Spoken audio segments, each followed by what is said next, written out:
Okay, the deal of the century. What do you think it should be called?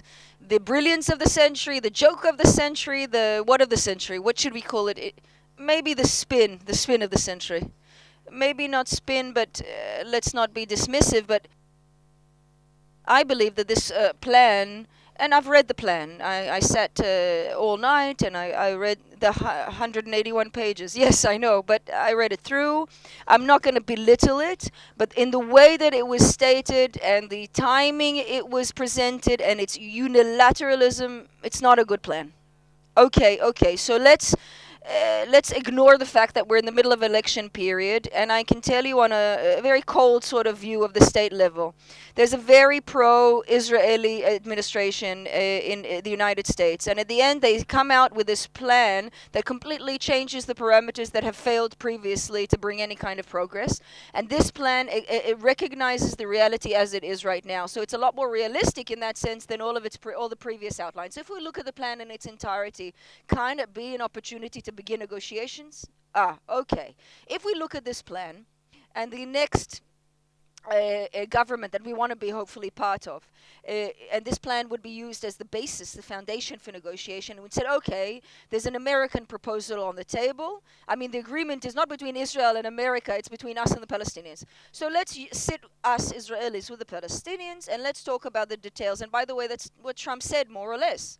Now, if the idea is to take it now as if without changing a word, without having any talk about it, I don't see how any agreement could be produced, and certainly no peace. Because there are things here, and I'm not from the Palestinian side, but if I want an agreement, even Trump recognizes that we have to reach some common ground.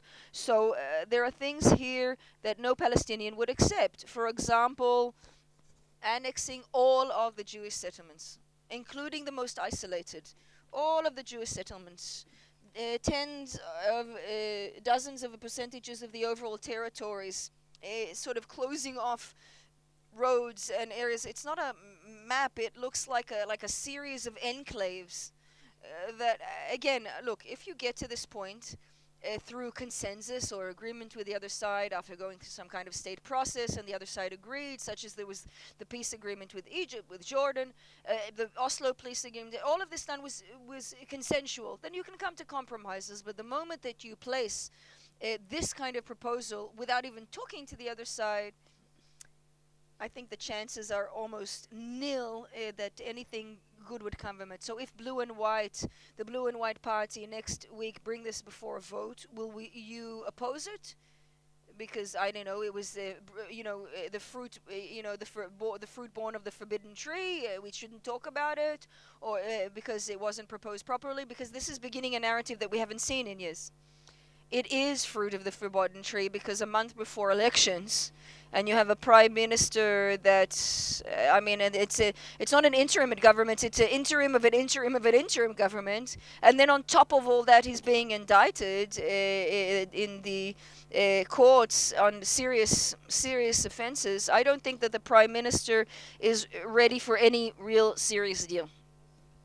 But I am glad that we're starting to talk about state matters again. And we in the working with the Labour Party, we in Meretz, and head of the, I mean, we always talked about it, and people would say, no, it's not relevant, and nobody cares about the territories, and why are you talking about the Palestinians? But here, it's demonstrated very clearly. This is still a very important issue, and I want that whatever government is elected after the elections, begin direct negotiations with the Palestinians, because that is our view. To talk openly and clearly about the two-state solution. The two-state solution, by the way, is included in this plan, but direct negotiations with the Palestinians. And I add one more important point. To avoid now any unilateral annexation. That has to be clear and accepted, and we would oppose that with all of our might. If you want now to unilaterally annex the Jewish settlements, Hebron, the Jordan Valley, there's no way that you are trying to get to a peace agreement.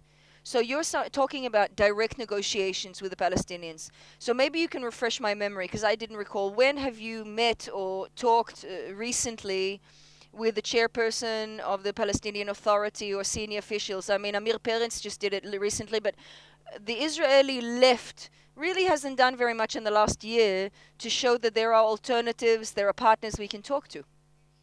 I personally have met a month ago in Washington with Saib Arikat, who is, of course, the head of the negotiations for the Palestinians. And prior to the previous elections, our Knesset members met to Ramallah and they met with Abu Mazen. I personally have met Abu Mazen very frequently in the past. So, but I'm not the one managing the negotiations for the State of Israel. The people who need to sit and talk to the head of the Palestinian Authority is the Prime Minister of Israel. Sadly, this administration and Netanyahu, Prime Minister Netanyahu, have stopped any negotiations. They've been stopped for years. There is no contact.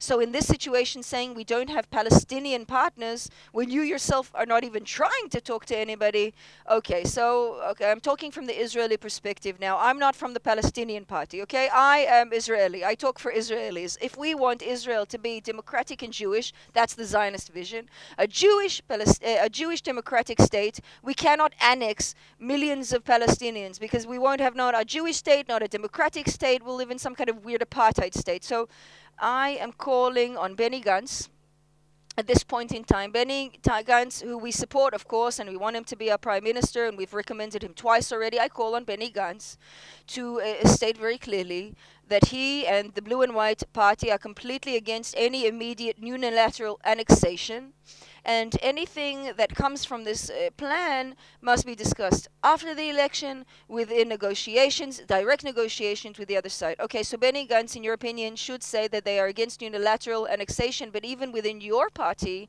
it's not entirely clear that everybody is against annexation. For example, Knesset member Orly Levy, is she going to go against annexation? Yes, of course she's going to go against it. On this matter, on the state matter, that's clear. Of course, we are against annexation, which is unilateral. Any annexation that is unilateral. Why? Because what's the idea of annexation? I mean, the idea is that if you annex land and you say, okay, we're going to take, I don't know, a third of the West Bank, all of the Jewish settlements, and the rest, I don't know, whatever, it will leave as a deposit for the Palestinians. That's not really what the right is talking about. The right wing is talking about grabbing whatever they can, all of the Jewish settlements, tens of percentages of the overall territory, and then sort of, leave the rest as to the Palestinians that we know they're never going to have a state. In the end, we'll get those lands too. That's a calamity. People who talk like that are not thinking about Israel's best interests. What they're thinking about, the interests of maybe a group of Jewish settlements that believe in this messianic vision, but they're not thinking of all of Israel. So the great enthusiasm on the right for this plan also is maybe an acceptance, first of all, includes an acceptance or recognition of Israel in a Palestinian state, and finally a separation of the greater Israel. No, I mean, we're not going to, maybe you can identify with the conceptual points of this plan. Look, we're glad that this issue is now back on public agenda. We're glad for the terminology of talking about a Palestinian state. The right in Israel does it, slyly, because the Judea and Samaria Council, and I mean, they've changed their narrative a little bit lately, actually, the Judea and Samaria Council, but okay. But those who are so happy for the plan are saying, look, the story of a Palestinian state, that's not really going to happen. For example, I heard Yuli Edelstein say that I am for immediate annexation because a Palestinian state will never happen. We know that that's just a pipe dream. So they're not really accepting of the idea of a Palestinian state. They just don't think it's feasible. But I am happy that we've gone back to talking about a state solution, about finally resolving the conflict between us and the Palestinians, about a two-state solution. These are important. I believe that the more significant we play a part in the coming elections, and be along with the Blue and White Party in the next government, we'll be able to take this more in towards a state-run solution. Because if it's the Blue and White and somebody else, then it will just continue or perpetrate the contention over this land. Okay, there's already people who are beginning to raise the possibility that maybe there'll be another round of elections. Oh God, don't even talk about it. No. No, the question is, how do you stop another election? Or or you tell me the Nitzan Horowitz outline for getting out of this political pickle. You give me, your ABCs for this. Okay. In Israel, it's very hard to move people from one block to the next. People move maybe a little bit within their blocks. This is true of the right. This is true of the left. Okay, so what can you do anyway to get us out of this, out of the mud? It's raising the number of people who vote overall. For us, secular people, or in Arab society, the voting numbers are low. If you compare them to Jewish settlers and the ultra Orthodox. So if we go here, we're in Tel Aviv. In the last elections, the percentage of voters was 62%. That's low. If we can raise that by a young secular people, where the support of our party is a lot bigger, then we can get stronger. But I didn't ask how you can get stronger. I asked, how do we stop another round of elections? Because the more that we are stronger, then our bloc would get to 61%. That's the number, 61 seats. Look, in October, Bibi had 60. In September, he had 55. And we had 57 with Lieberman. If we manage to get 2 more seats and complete, I mean, so that Arabs vote more, secular people vote more, we'll be able to get out of this stuck situation. Okay, but that's the question. It's not that in the last elections we saw that Benny Gantz and Blue and White, they didn't establish the government that you would like for them to establish. Yeah, they were a minority government. They didn't want to do that. Okay, so do you think there's a scenario in which Gantz does establish a government with the support of the unified list? I think that Gantz, and I think generally political leaders in our camp, in the center to the left, have to understand that the support of the Arab parties is necessary, not only to establish a government, necessary for all Israeli society. When you have a big group, and Arabs today constitute, and I know that I do most of my work versus Arab society, the majority of Arabs today want to be incorporated in Israeli society. They want to learn, they want to have state positions, they want to be in government. It's not that, that the Arab list just, recommended Gantz because they felt like it. They had an idea behind that. The moment that they reach out, I think it's the Israeli interest to take that hand and work with the Arabs for the benefit of all. Now, at the moment, the unified list is now supporting from the outside, the joint list. I think that is an okay solution. But let's say that Benny Gantz comes to you after the elections and say, I'm establishing a government with Bennett and Peretz and Smotrich, and with the ultra-Orthodox, or with Lieberman. I need Nitzan, Horowitz, Avoda, Meretz, and Gesher, the joint list, to come with us. Will you be part of that government in order to stop another set of elections? I want to know, is the only coalition that you're willing to be part of is one that is based on your natural base? I want a coalition which is based on my natural base, yes, on our constituency, and that's already happened twice, that this natural base doesn't have 61 seats. You need another element to support. In the previous elections, it was Meretz, and now we're with the Labour Party. We agreed to join other factions, and we agreed that Benny Gantz would be prime minister, and to finally to get out of the stranglehold of Bibi Netanyahu, and this country would finally be able to open up, and soar. 2 years now we've been stuck in this mire. So we agreed for a partnership with the ultra-Orthodox and with partnership with Liberim. We weren't a barrier to anything. I hope because Lieberman, he's going to speak after me, so you're going to probably ask him, I assume. But Lieberman wasn't such a collaborative agent here, and the government, of course, was not established. It wasn't because of us, but rather because of him. So I wonder what will happen. I certainly don't want a situation in which our bloc would need to ask favors of Lieberman or the ultra-Orthodox or anybody.